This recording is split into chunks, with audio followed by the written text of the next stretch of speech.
Buen día, nosotros vamos a presentar el tema de hematocrito y hemoglobina. Somos de la FES Cuautitlán y específicamente del Laboratorio de Bioquímica de Sistemas. Mi nombre es Jocelyn Martínez y junto con mis compañeros expondremos la importancia del diagnóstico y el estudio del hematocrito y la hemoglobina. Bueno, pues para empezar esta exposición, primero hay que explicar qué son los eritrocitos.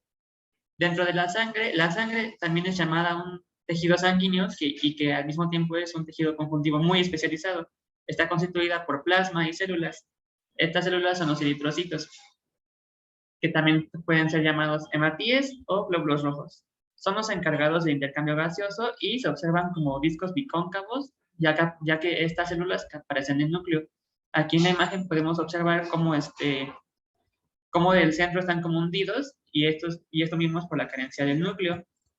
Pero bueno, la sangre tiene un color brillante en el interior de las arterias y color rojo oscuro cuando circula por las venas. Esto se debe a las diferentes, bueno, a la diferente presencia de oxígeno, es decir, si hay o no hay, y también de los eritrocitos. El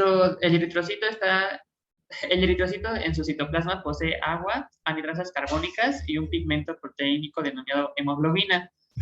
Y por ejemplo, aquí también podemos ver diferentes microscopías de los eritrocitos. La primera es una microscopía interferencial y diferencial utilizando un filtro azul a 100X y se ve como si son bicóncavos.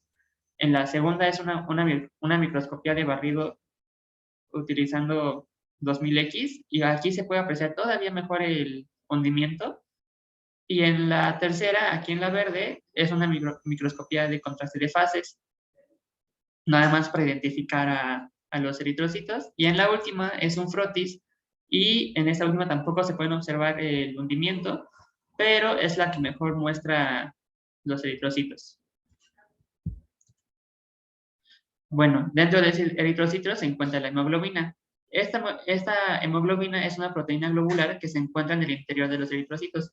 Su función es transportar oxígeno desde los pulmones hasta los capilares de los tejidos. Y esta se compone por 4 cadenas polipeptídicas, 2 alfa y 2 beta, o sea, dos subunidades alfa y 2 unidades beta. Cuenta con un pigmento llamado hemo y en el centro de este grupo hemo se encuentra el ion hierro 2. Los rangos en hombres van desde 13.2 a 16.6 gramos por decilitro y en mujeres de 11.6 a 15 gramos por decilitro. Y aquí podemos ver cómo es la estructura de la hemoglobina. En la parte de arriba hay una subunidad alfa y una subunidad beta, y abajo igual, cumpliendo que son 4 subunidades en total. Y en el centro de cada subunidad se encuentra el grupo hemo y en él el ion de hierro.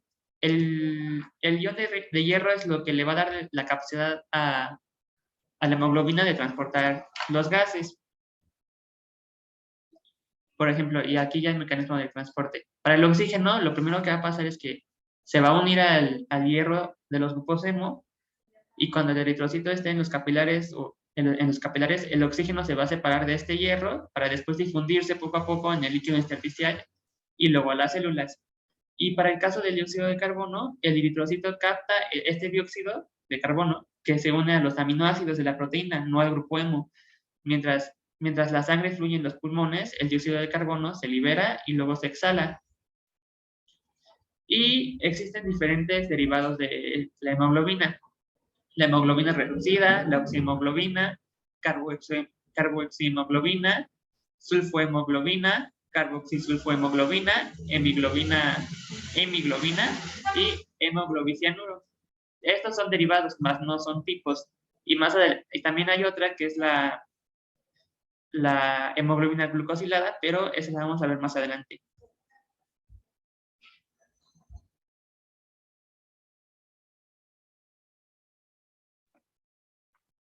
Buen día, yo les voy a hablar acerca del hematocrito. El hematocrito es el porcentaje que ocupa la fracción sólida de una muestra anticoagulada al separarse de su fase líquida, que es el plasma, y lo podemos visualizar en la imagen de la izquierda de color amarillito.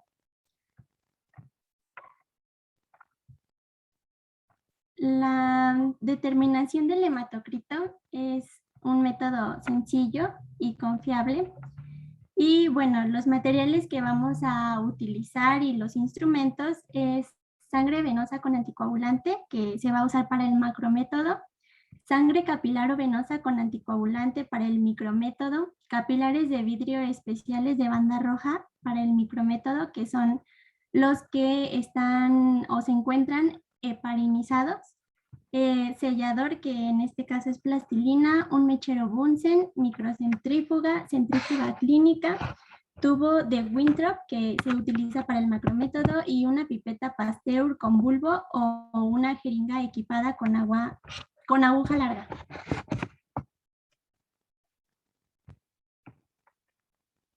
Este método es muy sencillo y confiable porque nos ayuda a detectar la presencia o ausencia de anemia o policitemia y también presencia de paquetes leucocitarios y plaquetarios anormales.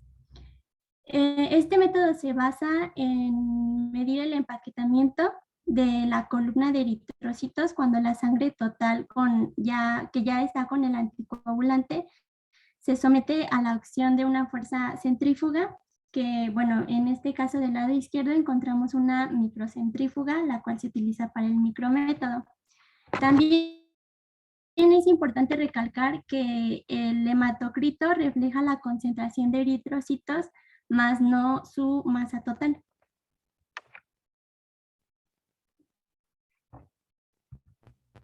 El fundamento para la cuantificación del hematocrito es bueno, se define el hematocrito o volumen globular porcentual, donde se mide el porcentaje del volumen total de sangre ocupado por glóbulos rojos. Su determinación se basa en la separación de los eritrocitos y el plasma mediante una centrifugación capaz de empacar matías en el menor volumen posible. Este será llevado a un 100% con el total de sangre, por lo que el resultado se expresa como un porcentaje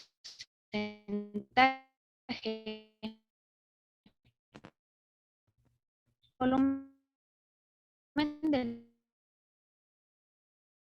plasma que queda atrapado entre las células debe ser el menor posible. Esto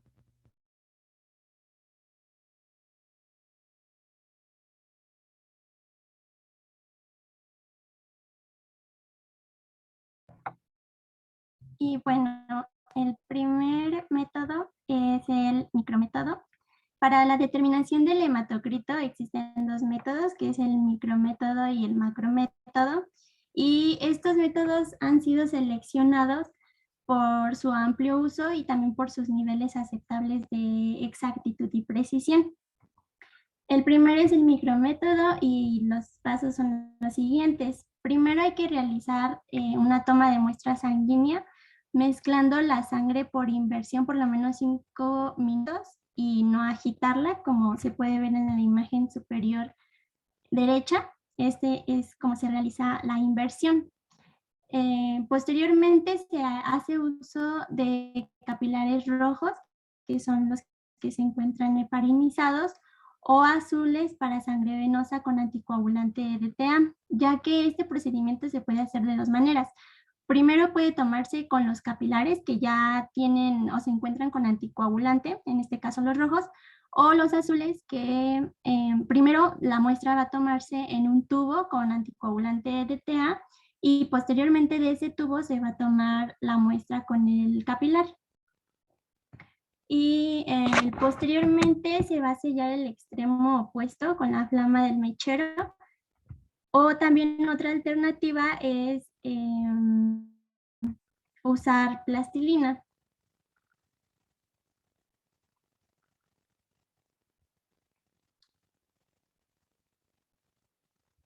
Posteriormente se van a colocar los capilares en los rieles de la microcentrífuga, como se puede observar del lado izquierdo superior. Se tiene que colocar el extremo de la plastilina o del lado del que se selló hacia el exterior de la centrífuga. En este caso podemos notar que es lo que se ve de color amarillo y nos damos cuenta que queda hacia el exterior. Esto se hace para evitar que se salga la sangre por alguno de los extremos del capilar y de esta manera queden asegurados. Posteriormente se va a centrifugar a 12,000 revoluciones por minuto durante 5 u 8 minutos aproximadamente.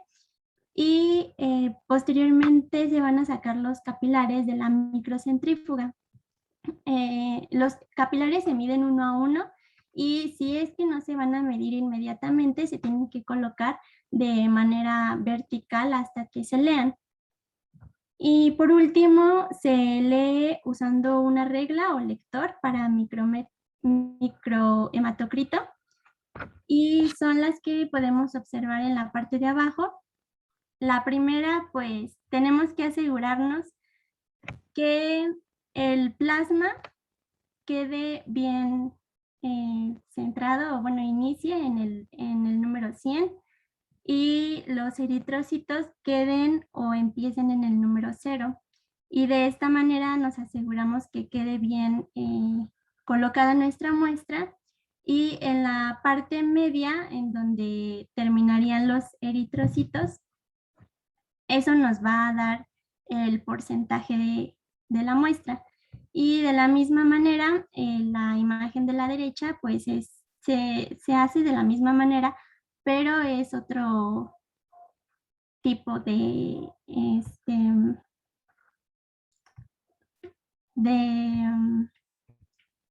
utensilio.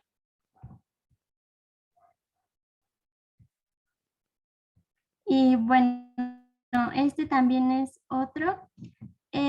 Lo que se hace aquí es que primero se tiene que situar el capilar en la ranura con la columna de los eritrocitos hacia el punto rojo que vemos del lado derecho, que se encuentra cerca de la mano de la persona. Y lo que se tiene que hacer es girar el disco central para hacer coincidir de tal manera que la línea más alejada del punto rojo, es decir, la que se encuentra de nuestro lado izquierdo,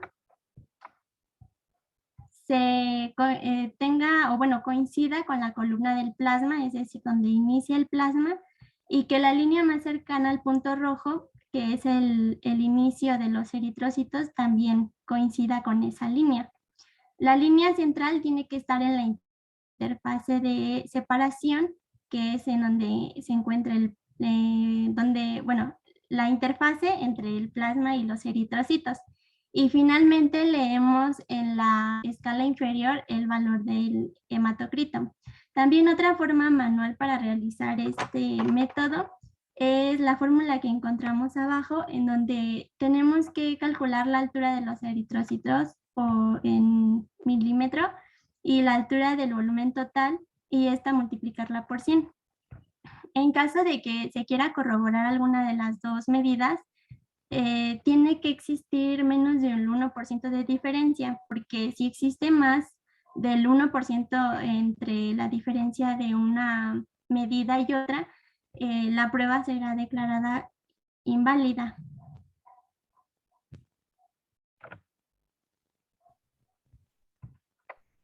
El siguiente método para cuantificar el hematocrito es el macrométodo. Primero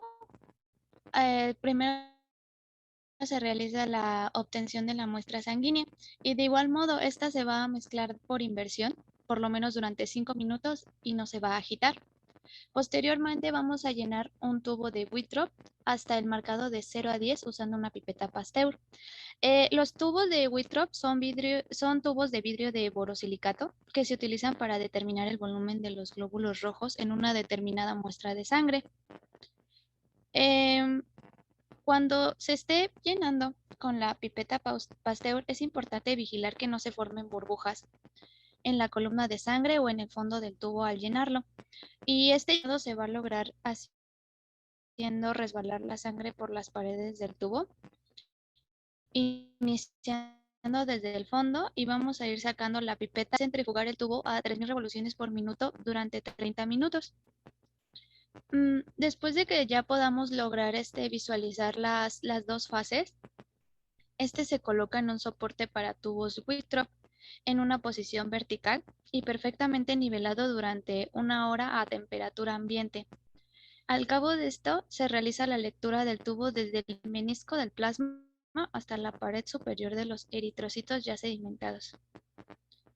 Cada línea del tubo y de la escala que se nos muestra en las imágenes de abajo representa 1 milímetro, por lo que los resultados se van a expresar como milímetros por ciento. La medida de estas, la lectura de estos resultados que se arrojan después de la centrifugación se realizan con una escala estandarizada. Como ya les había mencionado, el tubo se sostiene frente a la escala, de manera que el fondo de la columna de los eritrocitos quede exactamente al nivel de la línea horizontal que corresponde al nivel 0. La línea que pase el nivel del tope de la columna de eritrocitos, es decir, ya la interfase entre las dos, nos va a indicar la fracción del volumen de estos.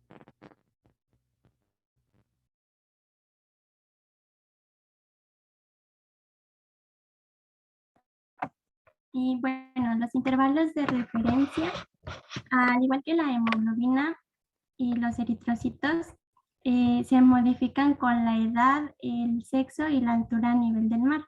En este caso, a nivel de la Ciudad de México, los valores de referencia oscilan para los hombres, entre un 46 y 56%, que es 0.46 o 0.56 litros sobre litro. Y para las mujeres oscila entre el 39 y el 50%, que es el 0.39 a 0.50 litros sobre litro.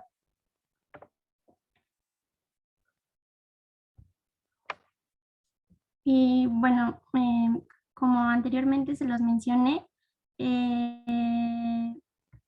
la medición de hematocrito nos permite detectar una enfermedad y una de ellas es la anemia. Y esta es la disminución de la hemoglobina en los glóbulos rojos o eritrocitos circulantes en la sangre en relación con un valor establecido como adecuado según la Organización Mundial de la Salud, dependiendo la edad y el sexo.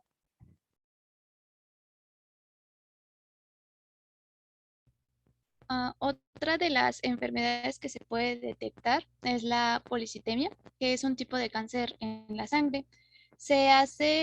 Esto hace que la médula ósea produzca demasiada cantidad de glóbulos rojos y el exceso de estas células en la sangre va a reducir el flujo, por lo que causa graves problemas y como lo son los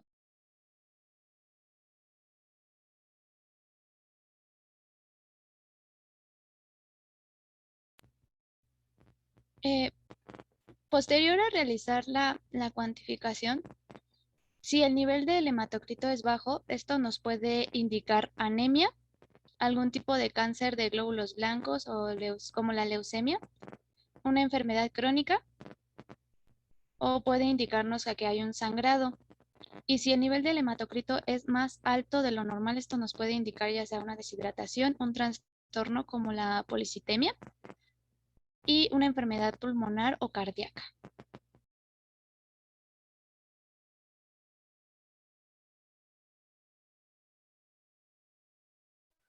Bueno, ahora es importante destacar cómo cuantificar la hemoglobina.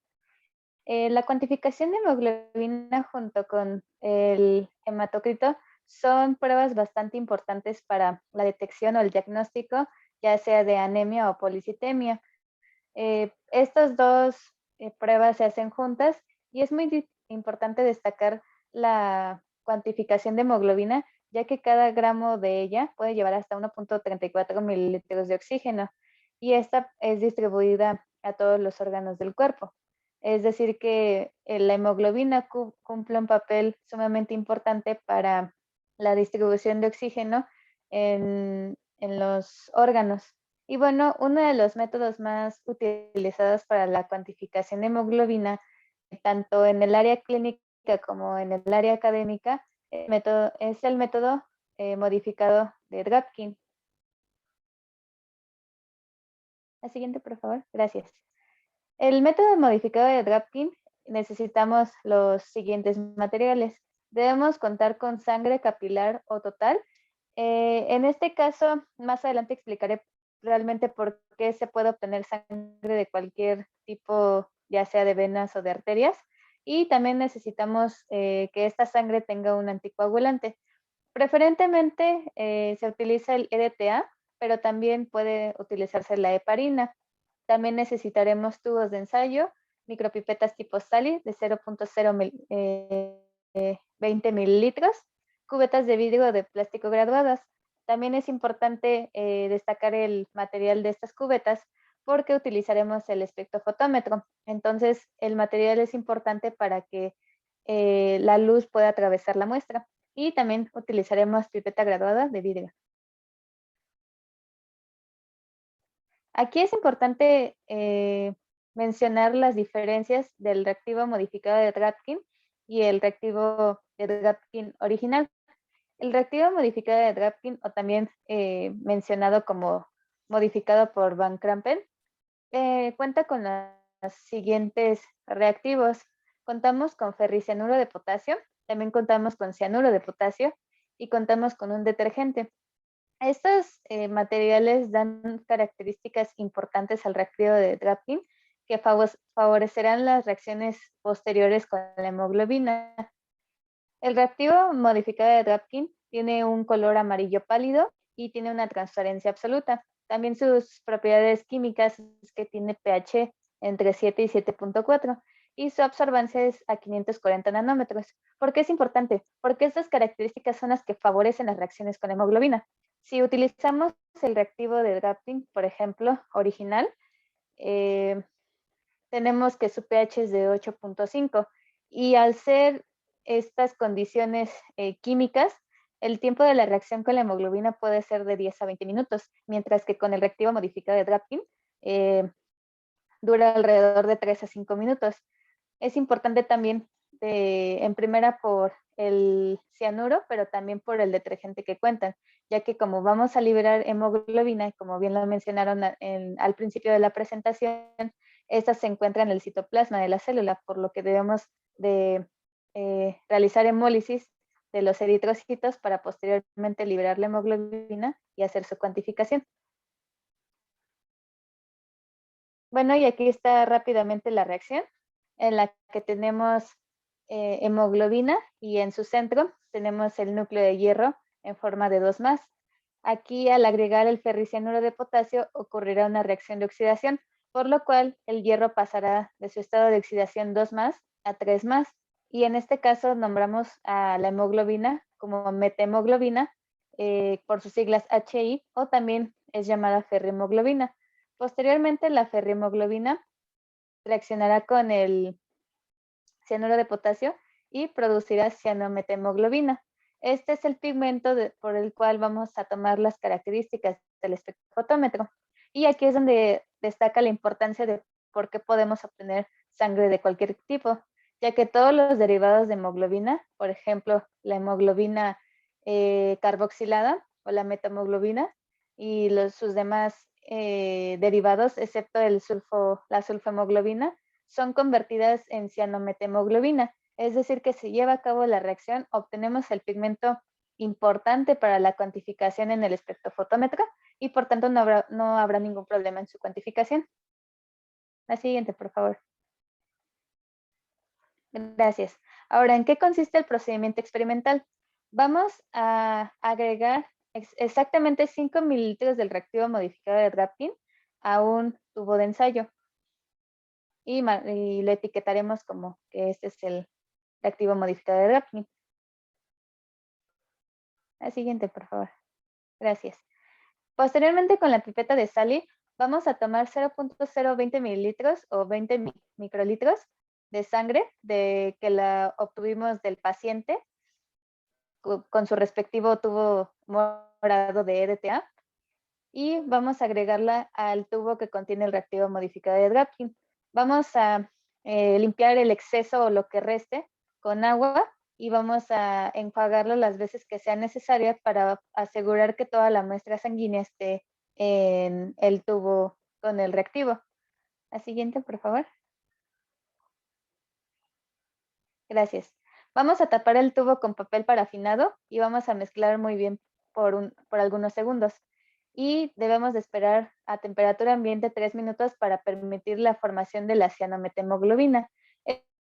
Es muy importante tener mucho cuidado en este paso porque estamos trabajando con cianuro. El cianuro es un agente tóxico, el cual podríamos tener ciertos problemas si no se tiene el cuidado necesario, por lo que debemos asegurarnos que que el tubo esté bien sellado, bien cerrado con el papel parafinado.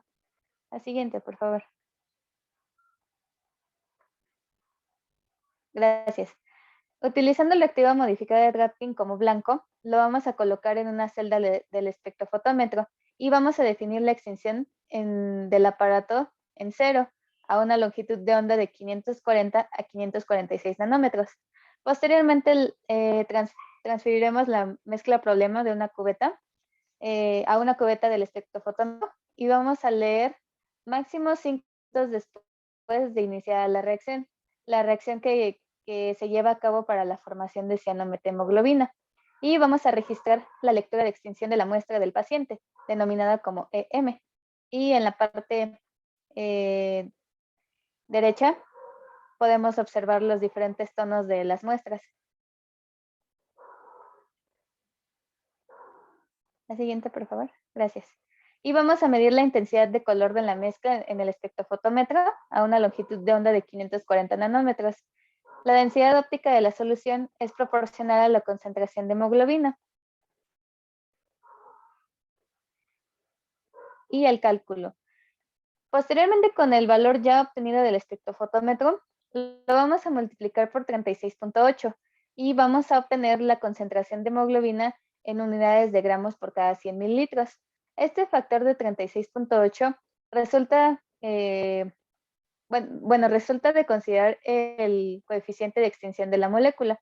Y una vez asegurando que los cálculos sean correctos, vamos a observar que los valores de referencia para mujeres son de 12 a 16 gramos por cada 100 mililitros de sangre entera, mientras que para hombres vamos a tener de 14 a 18 gramos por cada 100 mililitros de sangre entera. Si notamos un aumento en nuestro resultado, vamos a definir o a diagnosticar que se trata de una deshidratación, es decir, una hemoconcentración por poliglobia, es decir, de concentración alta de eritrocitos. Mientras que si notamos una disminución, podemos diagnosticar un síndrome anémico o también podemos definir que se trata de una hemorragia reciente o por retención de líquidos. La siguiente, por favor. Gracias. Y aquí también es importante el manejo de residuos. Tanto el hematocrito como la cuantificación de hemoglobina producen residuos, por lo cual, de acuerdo a la NOM 087, una norma legal en México, es una norma para regular el manejo de residuos peligrosos biológico-infecciosos.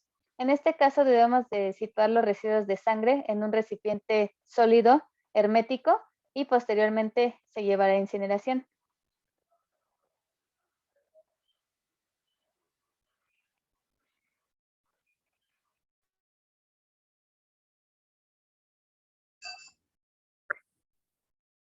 Bueno, y otros métodos para determinación de hemoglobina se utiliza más, el que más se utiliza es la hemoglobina glucosilada, pero hay que empezar por la diabetes mellitus. Esta no es una dependiente de insulina, y es el desorden más común dentro de las enfermedades metabólicas y endocrinas en los países en desarrollo. Para su control, el médico en otros países se apoya en una serie de pruebas de laboratorio, entre las cuales la hemoglobina glucosilada, que se abrevia como HbA1c, juega un papel muy importante. Y aquí podemos ver cómo es la hemoglobina glucosilada. Está el eritrocito, adentro de él está la hemoglobina, y estas bolas rojas, azules es la glucosa, y al final la glucosa se une con la hemoglobina. Eso es la hemoglobina glucosilada. Bueno, la hemoglobina, este tipo de hemoglobina, es la unión no enzimática que ocurre entre la hemoglobina y la glucosa durante la vida del eritrocito. Esta fracción de la hemoglobina corresponde a un pequeño porcentaje de hemoglobina total en los individuos normales, es decir, alrededor de un 5%. Sin embargo, en los enfermos diabéticos se puede incrementar 2 o 3 veces su concentración. Eso quiere decir que puede ir hasta un 15%. Y para cómo se cuantifica este tipo de hemoglobina, se usa el método colorimétrico modificado de Flukinger y Winterhalter. Este procedimiento mide todas las hexosas unidas a la hemoglobina.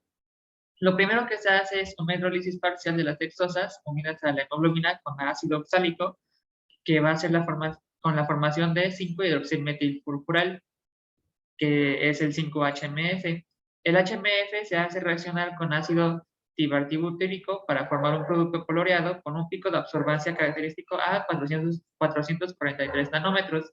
Y después se efectúa la lectura de la muestra contra agua a 443 nanómetros, utilizando cubetas cuadradas de 1 centímetro de sección.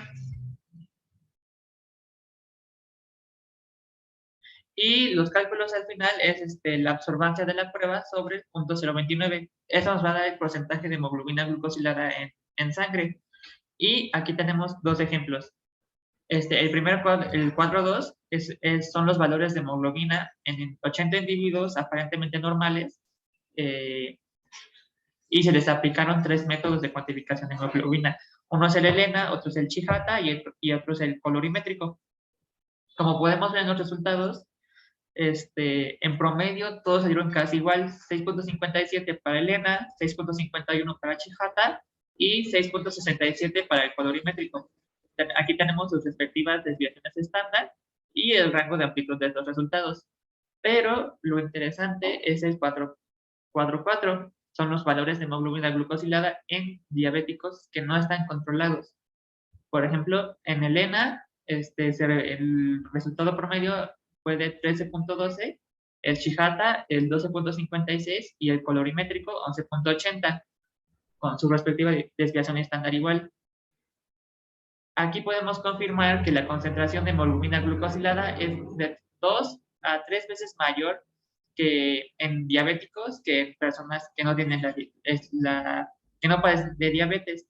Sin embargo, hay que mencionar que el método colorimétrico es el más exacto y más usado para determinar este tipo de hemoglobina.